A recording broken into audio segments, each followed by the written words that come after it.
اور مال وافر مقدار میں آیا، لیکن اللہ کی نافرمانی نہیں۔ میں تو دیکھتا ہوں، میرا تو تجربہ ہے کہ یہ لوگ غریب ہوتے ہیں کہ جب ان کو کوئی نوکری مل جائے یا ان کی تجارت میں اضافہ ہو جائے یا ان کی دکانداری چل جائے یا ان کو اللہ کافی سارا مال دے دے، اللہ کی قسم سب سے پہلے وہ جو کام کرتے ہیں وہ اللہ کی نافرمانی کرتے ہیں، وہ نبی کی سنت کو چھوڑتے ہیں۔ اور ان چیزوں کو اگر دیکھنا ہو تو شادیوں پہ دیکھو جا کر ان لوگوں کی کہ وہ ساری رات ڈانس، کنجر خانہ اور مجرم ان لوگوں کی شادیوں پہ ہوتے ہیں،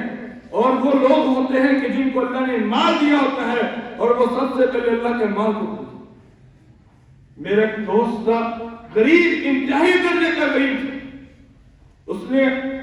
نفل پڑھنے بڑا پڑھا لکھا تھا، کہنے لگا کہ یار اللہ مجھے نوکری دے، اللہ مجھے نوکری دے۔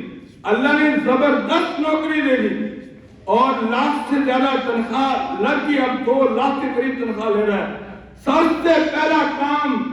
مالدار بننے کے بعد سب سے پہلا کام 5 وقت کی نماز کو۔ جو آدمی تہجد پڑھتا ہے، جو آدمی نفل پڑھتا تھا، لیکن جب اللہ نے مال دے دیا اس نے سب سے پہلے اس نماز کو چھوڑا، اس تہجد کو چھوڑا جس کے اندر اس نے رو رو کر اللہ سے مانگا۔ سب سے پہلے دوسرا کام، جب شادی کی ساری رات شراب چلائی، ساری رات نچائے گانے گانے والے۔ اب جب بچے پیدا ہو رہے ہیں، بچوں کے نام ہندوؤں کے ناموں کے اوپر نام رکھا۔ میں نے کہا دعوت کے نام پہ اس کو کیا، میں نے کہا یار یہ کیا ہے؟ اور کہنے لگے کاسا تو نہیں جانتی کرا کرو،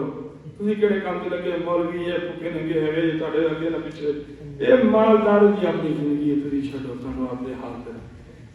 میرے بھائیو، یہ کوئی زندگی، یہ کوئی، خدا کی قسم یاد رکھنا میرے دوستو، اگر ہم جوانی کے اندر اپنا پیسہ نہ سنبھال سکیں گے، جوانی کے اندر اپنی جوانی نہ سنبھال سکیں گے، جوانی کے اندر